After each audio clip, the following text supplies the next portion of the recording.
네, 정부의 추가 부동산 공급 정책 발표를 앞두고 더불어민주당은 오늘 의원총회를 열어 엄호태세를 강화할 예정입니다. 반면 국민의힘은 이재명 정부 부동산 정책은 실패라며 연일 정부 때리기를 이어가고 있습니다. 국회 취재기자 연결해 보겠습니다. 양동훈 기자. 네, 국회입니다. 네, 부동산 정책을 두고 여야 모두 발빠르게 움직이고 있다고요? 네, 더불어민주당은 오늘 오후 1시 반 의원총회를 열고 부동산 공급 대책과 세제 개편안 등에 대한 논의에 나섭니다. 한병도 당대표 직무대행은 아침 회의에서 오늘 정부가 발표할 부동산 추가 공급 대책 관련 논의를 진행할 예정이라고 밝혔습니다.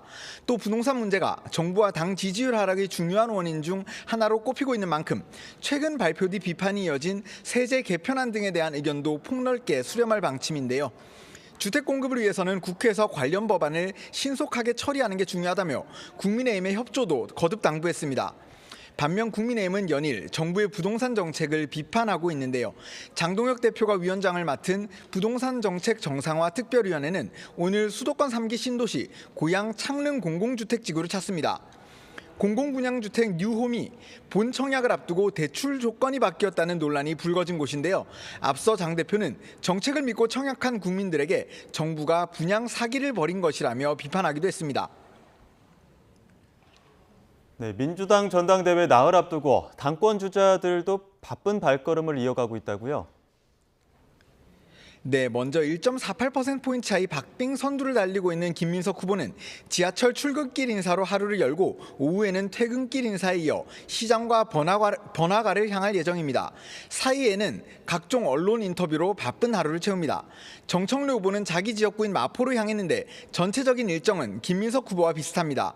언론사들이 모여있는 디지털 미디어 시티역에서 출근길 인사를 벌였고 오후에는 전통시장을 찾은 뒤 퇴근길 인사에 나섭니다. 송영길 후보는 하루 종일 언론 인터뷰로 일정을 꽉 채웠는데요. 오전에 국회 소통관 기자회견도 열었는데 당대표 후보로서의 비전과 공약 등을 설명하고 있습니다. 이외에 후보 3명 모두 오후 열리는 의원총회에 참석하는데 전당대회가 신경전을 넘어 감정 싸움으로 치닫는 평가가 있어온 만큼 함께 모이는 자리에서 어떤 모습을 보일지 어떤 발언을 할지도 관심입니다. 네, 국민의힘은 본격적으로 선거 소송 태세에 나섰다고요? 네, 어제 중앙선거관리위원회는 지난 6.3 지방선거와 관련해 국민의힘을 비롯한 정당들과 후보자, 일반 시민들이 제기한 선거소청 261건을 모두 기각하거나 각하했다고 밝혔죠. 장동혁 대표는 뻔뻔함과 무책임함, 셀프 면죄부라며 선관위에 대한 비판 수위를 높였는데요. 특검 수사를 통해 진실을 밝혀내고 선거소송을 통해서 다시 제대로 다투는 방법밖에 없다고 강조했습니다. 국민의힘은 이르면 오늘 법률자문위원을 선임하는 등 본격적인 소송 태세에 들어갈 예정입니다. 또 국민의힘은 이재명 대통령의 재판 취소를 막겠다며 당내에 설치한 특별위원회 회의도 열었는데요.